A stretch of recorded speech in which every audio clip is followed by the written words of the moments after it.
Meu nome é Jorge Luiz Moraes Rodrigues, tenho 57 anos, farei 58 daqui a 3 meses. Mais conhecido como Mestre Babalu, fundador do grupo Aruanda, no ano de 2000, dia 19 de fevereiro, foi fundado o grupo Aruanda. Eu fui tecondista na década de 70 até 84. Em 78, final de 78, eu conheci a capoeira por intermédio de um rapaz que nunca mais deixou muita saudade. Eu vi, ele foi embora daqui, que era o Celso. Ele era um rapaz que ele fazia capoeira e eu não. Eu era tecondista e a gente trocava muitas ideias na época, né? Aí, no começo do ano de 79, eu tinha muito conhecimento, eu via capoeira também na Rua da Praia com o mestre Churrasco, porque meu pai trabalhava na Rua da Praia e o churrasco na época era em Graxate. E vivia com o berimbau, ele, o falecido Juarez. E eu ficava olhando aquilo ali. E o meu pai, ele era muito... como é que eu vou dar a palavra assim? Ele era muito... Ele era devoto da Senhora dos Navegantes. Todos os anos ele estava lá, né? E eu era guri, e eu peguei, fui e vi uma roda do churrasco. E eu peguei e entrei, porque eu conhecia o churrasco, conhecia o Bartolomeu, conhecia o Juarez do centro de Porto Alegre, né? E ali foi um negócio que foi uma experiência que eu me apaixonei. Aí na academia que eu treinava, tinha o mestre Mansueto. E eu peguei, falei com ele e tudo, e comecei a treinar também, fazer uns treinos com ele. Na Budokan, lá embaixo lá. Não, na Cerqueira, na frente da Paimeira. E aí eu vim conhecer o meu mestre. Ele era professor e para mim foi meu mestre, que foi o Norberto Fuzue, filho de um grande tamboreiro do Nego Borel. E ali, naquela trajetória ali, eu comecei, só que eu estava junto na capoeira e no taekwondo. Em 84, que o taekwondo ele não tinha federação, ele era junto com a Federação de Pugilismo dentro do Rio Grande do Sul. E na época quem estava assumindo aqui era o Teboli. E eu tinha sido formado pelo Edson Bernardo Batista, tricampeão gaúcho, tricampeão brasileiro. Até ele faleceu uns anos atrás. E aí mandaram me chamar, eu até tomei uma surpresa, achando que ia disputar um campeonato, alguma coisa, e chegaram lá e disseram para mim que era para mim escolher ou a capoeira ou o taekwondo. Porque na época, infelizmente, a capoeira era muito marginalizada. E eu peguei, fiquei uns meses com aquilo, até que eu me decidi e fui pro lado da capoeira. Eu peguei muita capoeira de rua, muita capoeira de rua. Para mim foi a maior escola que eu tive, né? Aí na metade de 82, o Norberto dava aula no Secopan. E aí teve um corte lá, né? E ele teve que sair. E eu peguei e me dei uma afastada. Eu me afastei, né? Porque a gente perdeu o contato. Daí um dia ele esteve na minha casa. E aí chegou e disse assim, bah, cara, eu tô treinando em tal lugar, assim, assim, assim. E vamos lá para te conhecer o pessoal. E eu fui, que foi no 1º de maio, lá no Passo da... É Passo das Pedras ou Passo da Areia ali? Eu acho que é Passo da Areia, né? Onde o Ratinho dava aula. E é uma coisa que eu nunca tive a oportunidade nesses anos todinho de agradecer o Ratinho. Porque ele abriu as portas para mim. Lá e pro Norberto. E ele fazia parte do Cílio da Vivência. Aí, e a gente treinou lá, treinava. Ele com uma capoeira diferenciada, porque era uma capoeira de academia, e nós com a capoeira de rua. Era uma coisa mais... Como é que se diz? Não é que seja brutal, mas era aquilo. A gente levava um chute, levava uma queda, a gente levantava dando risada, nem estava ligando, né? Sendo que o pessoal da capoeira na época, na capoeira de academias, eles tinham esse receio. Mas nada impedia, né, das amizades, negócio. E aí eu comecei a... Eu não podia ver uma academia. Eu passava a ver a academia com os berimbau tocando, mas entrava, né? Na rua, então, nem se fala. E aí, automaticamente, eu comecei a ser conhecido no meio capoeirístico, né? Em 83, o Ratinho pegou, chamou eu e o Norberto, e fizeram, que teve o primeiro batizado, eu não me lembro se foi o primeiro ou o segundo batizado do Cílio da Vivência, agora eu não recordo, que foi na Uzéfer da URGS em 83. E foi quando o Luiz Inácio Mano trouxe o Mestre Miguel. E aí... E a diferença naquela época, de hoje, né? Que a gente ficava quase um mês fazendo avaliação para pegar uma corda, né? Bah, era até teste de apoio, polichinelo, teste técnico, teste acrobático, teste... Como é que se diz? Escrita, conhecimento, né? E isso aí eu achava muito importante, muito importante, até hoje eu acho. Porque hoje eu vejo assim que muita gente está pegando corda sem ter um conhecimento. Antes de tu pegar e ter um conhecimento fora, tu tem que conhecer o que é dentro da tua casa. Tem que saber a história da tua casa. Como começou, como foi a construção, desde o alicerce ao teto, né? E tem gente que não faz isso. Tem gente que entra... Eu vejo, nesse período todinho aí, que tem gente que entra dentro da academia para treinar, mas quer saber lá do vizinho, né? Não, vai procurar teu fundamento, a tua raiz, né?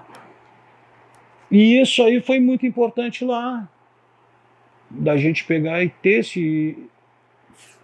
esse conhecimento, né? E aí, no final de 83, o batizado foi em novembro, em dezembro mais ou menos, eu acho, se não me falha a memória, dezembro, o Miguel se estabilizou aqui, em Porto Alegre. E aí, ele ficou junto com o pessoal, tava lá com o Ratinho lá e coisa e tal, né? E eu, o Ratinho, o Zebrinha e o Norberto, nós somos os primeiros do grupo Cativeiro dentro de Porto Alegre a treinar com o Mestre Miguel na academia que teve aqui na Capivari, chamada Pão e Círculo. Foi uma trajetória muito boa mesmo. E de lá para cá eu comecei a pegar a experiência de todos. Eu pegava um pouquinho de lá, um pouquinho de cá, mas nunca saindo dali, do meu fundamento. Aí, dia 2 de fevereiro, vem uma notícia triste, que daí morreu meu professor, meu mestre. Justamente eu estava na festa dos navegantes, na espera dele, e ele não apareceu. Nós fizemos roda lá, a tradicional roda da festa dos navegantes. E chegou no outro dia, eu estava no centro. Não, eu estava em casa e o meu pai mandou me chamar, e eu peguei e fui para o centro. E lá eu tive a notícia que ele tinha falecido. Morreu afogado no Parque Santilero, dia 2 de fevereiro. E dali em diante, eu me tornei um capoeira de rua. Só rua. Eu não queria ter vínculo com ninguém, mas eu não tinha vínculo com ninguém e ao mesmo tempo eu tinha amizade com todo mundo. Eu fui um cara que eu entrava dentro das academias, eu brincava, eu jogava, eu ria, saía, e sem procurar briga, sem procurar nada. Era que eu não pisava no meus calos, eu não pisava no calo de ninguém.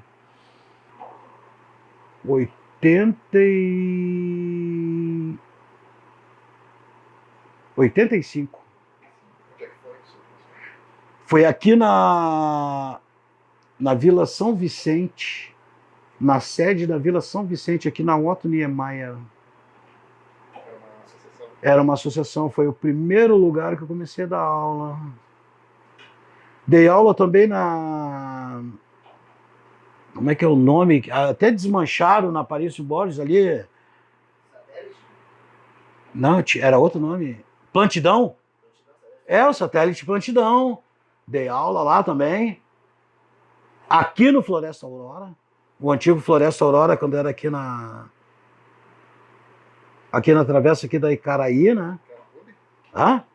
Era um clubezinho que tinha ali, que era só da Som Black, né? E eu fui convidado, dei aula ali também. Aí, no final, daí eu fiquei todo esse tempo, dei aula aqui na minha casa. De 92 a 96, eu dei aula aqui na minha casa. Foi onde eu usei daí a camiseta com os guerreiros Guarda Negra, junto com o mestre Gato Preto. Fiquei 2 anos usando a camiseta, o símbolo, com ele. Aí, quando chegou no final de 96, eu cheguei para ele, tirei a camiseta, agradeci muito. Hoje a gente é grandes amigos mesmo. Não só dentro na parte da capoeira, mas em particular, né? E eu continuei fazendo as minhas coisas, dando aula, mas sem nome de grupo nem nada. Era Babalu. Aí, no final de 99, 4 pessoas mandaram me chamar, que eram amigos meus. E eu cheguei, não, vou, me convidaram para uma janta, eu vou, tudo amigo, né, capoeirista, né. E fui lá, só que a minha surpresa foi o seguinte, não era uma janta, eles estavam reunidos para me convidar e para mim ser o mestre deles. E aí eu cheguei e disse para eles, contei toda a minha história e cheguei e falei para eles, olha, pela burocracia eu sou formado a contramestre. Eu não sou um mestre, mas eu não uso corda, que eu peguei com os guerreiros, né? Eu não uso corda, eu não uso camiseta, não uso certificado, não uso nada. Eu sou assim, assim, assim. Peguei e falei para eles como eu sou, como eu era. Eu botei tudo os pingos no i. E veio aquela velha pergunta para eles, se vocês quiserem, porque eles fizeram uma seleção de 6 mestres. E o que tinha chegado ao ponto deles era eu. Aí eu não recusei o convite, eu aceitei, se vocês quiserem vai ser assim. E quem manda é eu, não é vocês. Os 4 aceitaram. Os 4 aceitaram. E aí, em 2000, foi fundado o Grupo Aruanda. Eu tive o trabalho de pegar, verificar, procurar, estudar um nome que antigamente, na época do meu mestre, tinha um nome de um grupo, que era o que ele usava. Só que eu não queria usar o nome dele. O dele foi dele. E aí eu procurei muito. E aí foi onde ficou o Grupo Aruanda, que significa Terra dos Orixás. E aí, nesse período aí, eu comecei... Eles pediram para entrar, mas eles estavam passando tudo, era para mim, era um teste, né? E do teste, só um que abraçou a causa violentamente, que foi o contramestre Rodrigo. Esse aí, ele deixou o nome dele escrito tanto no meu grupo, como na capoeira do Rio Grande do Sul e fora do Rio Grande do Sul, que ele carregou o nome lá para fora. Esses dias eu estava vendo na internet até... Eu estava vendo uma roda de capoeira lá de cima, lá de São Paulo, lá quando eu olhei a camiseta do meu grupo. Eu tomei uma surpresa. E aí que eu fui me tocar que tinha sido o Rodrigo que teve lá e tudo, né? E dessa turma só ficou ele. Há 12 anos atrás, ele fez um evento na Vila Augusta, na Mariquinha.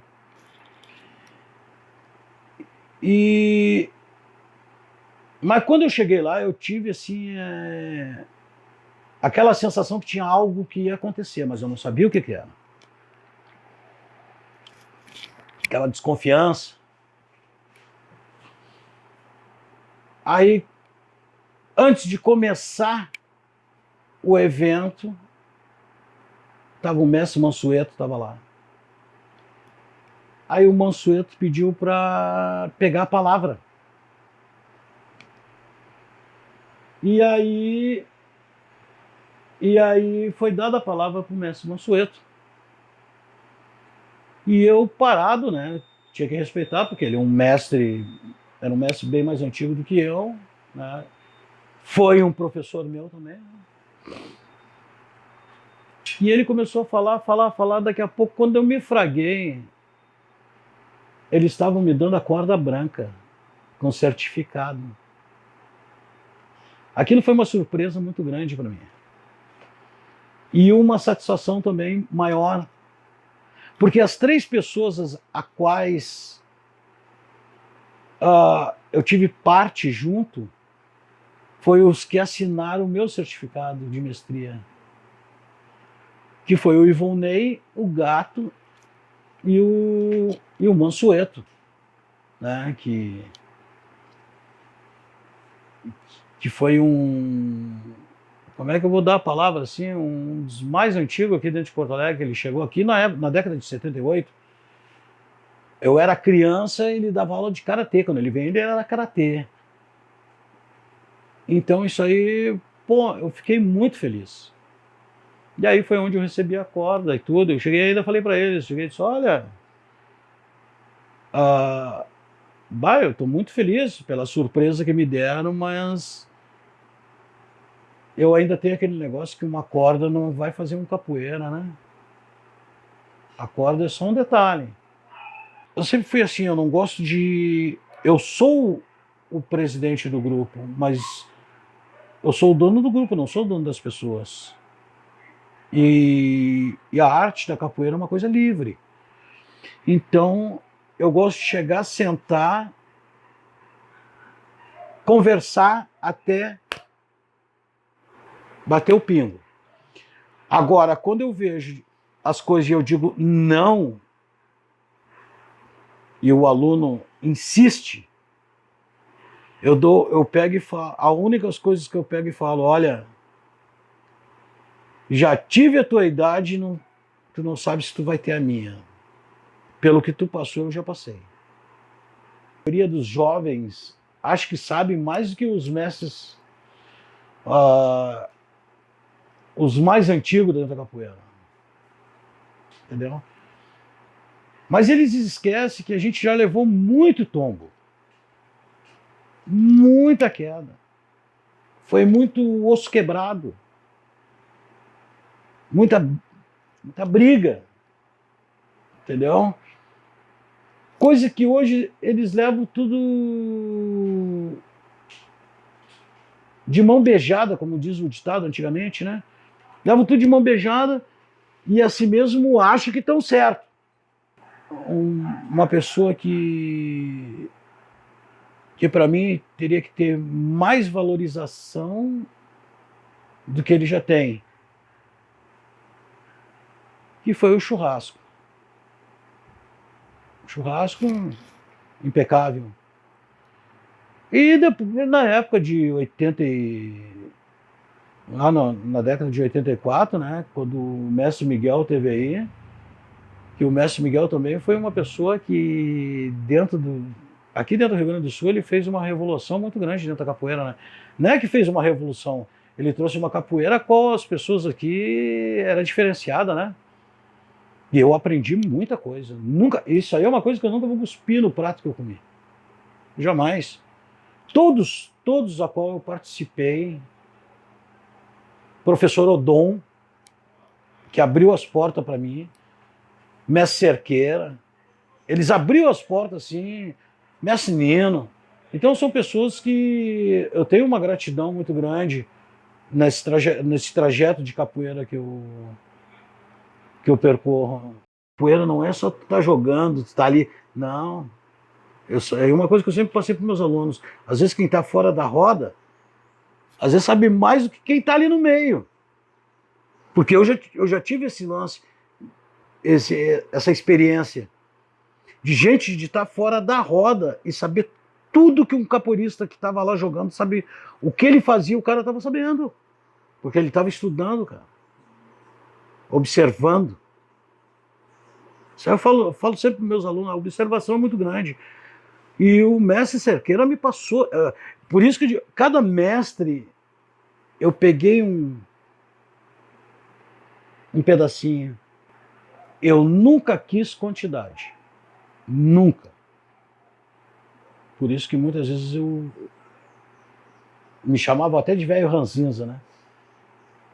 Eu quero qualidade. Eu prefiro estar com 5, 6, 8.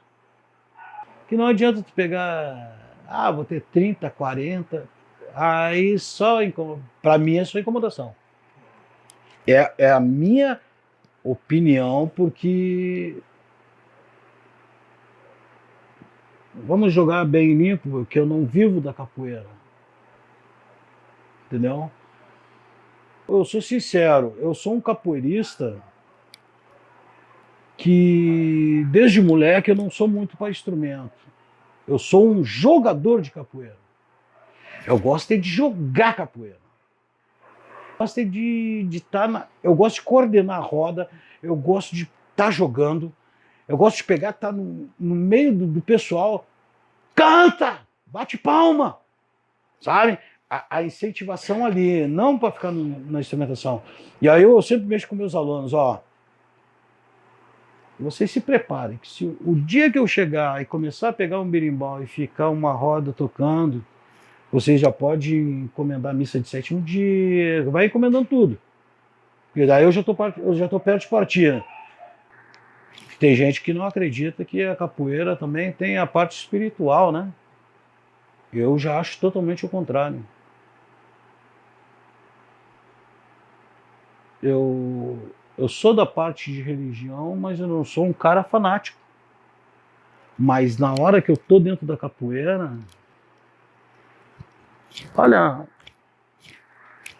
é alguma coisa que chega em mim.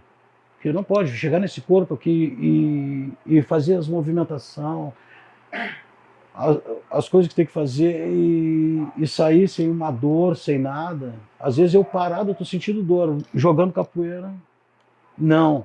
Então é alguma coisa que a energia, aquela energia, sabe? Eu acredito nessa parte, né? Eu acredito muito. Tem gente que, não, capoeira é uma coisa, religião é outra e pá. Mas tem que ter o dedinho de alguma coisa. Naquela época, corda amarela era a terceira corda. Eu fiquei 1 mês e meio fazendo exame para pegar aquela corda amarela. Então, fora o tempo, tu tinha que tirar um 10 em tudo para atingir na época o Luiz Inácio, o Ratinho, o Zebrinha, o Macaco, eles chegavam para ti e perguntavam, eles sabiam que tu era um capoeirista, que tu jogava. E é uma coisa que eu levei isso para mim, que eu faço isso com meus alunos. Tu tá pronto para pegar tal graduação? Tu se acha em condições de pegar essa graduação? Entendeu? E eles fizeram essa pergunta para mim. E eu peguei e disse, não, vou pegar amarela. Pô, amarela naquela época? Seria um formado hoje pelo a situação de quantidade de jogo, quantidade de o que tu tinha que apresentar, entendeu? Então foi em novembro de 83. Eu tive o meu lado jovem, né? Então ali naquela pista de skate ali, eu fui um dos primeiros a andar de skate ali. As rodas de break dentro do Marinha, né? Aí era uma coisa tão boa, porque o domingo da gente parecia que era tão comprido, porque tu ia lá, tu andava de skate, andava de bicicleta, dançava break, e ali tinha um restaurante no Marinha ali, no pavilhão ali, era um restaurante em cima.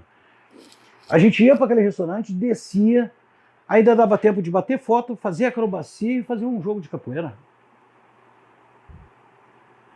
Na Redenção, não era roda programada, entendeu? Não era. Tu ia chegando no domingo lá, aí tava um lá do outro lado, outro aqui, outro lá, outro cá, ficava todo mundo se espalhado, todo mundo se olhando pro outro. Ninguém fazia nada. Daqui a pouco, se tivesse um pandeiro, e vinha batendo, e o cara que vinha batendo o pandeiro, ele parava centralizado. Quando ele parava centralizado, vinha a galera. E era a roda de capoeira de ter 4, 5 filas em volta para assistir. De tão bom que era, a energia era muito boa. Lá na esquina democrática, as rodas eram arretadas. Era arretada, era aquela roda assim que tu estava jogando, aí te dava vontade de chegar e dizer, vou dar um martelo nas costelas desse louco aí para ver qual é que é. Pô, e era a coisa mais linda de tu pegar e dar aquele martelo assim, como se estivesse batendo num saco, né? E a pinta ou esquivar ou matar aquele martelo na raça e olhar para ti e rir e começar a jogar de novo. Pô, aquilo ali não tinha preço, cara. Não tinha. Outro lugar foi na década de 83. O Ratinho, as rodas eram sexta-feira, lá no 1º de maio, no Passo da Areia. E a gente saía de lá e ia cruzando as ruas, né? Até chegar a Cis Brasil. Só que até chegar a Cis Brasil, a gente chegava lá, era meia-noite, 1h. E o ônibus para voltar? Nós ficávamos jogando capoeira na rua. O único recado que eu tenho, e eu acho muito importante, é o que eu falei no começo da nossa entrevista. Para uma pessoa ser um bom capoeirista, primeiro ele tem que ver o seu fundamento, a sua casa. Faça a sua lição de casa para depois querer fazer na rua. Porque se fizer o contrário, o que vai acontecer? Tu vai para a rua, além de tu estar se desmoralizando a ti, tu tá desmoralizando a quem está te passando o fundamento. Pô, olha, se eu tiver que fazer um agradecimento, eu tenho que agradecer a Porto Alegre, bem dizer, inteira, né? Então, muitas coisas boas que eu passei dentro da passei e espero ainda ter momentos mais ainda, né? Tá junto, pessoal, essas coisas que dá alegria. E é uma coisa que, aquele ditado, se tivesse que voltar, eu faria a mesma coisa. Porque uma das coisas que a capoeira me deu foi muitas amizades.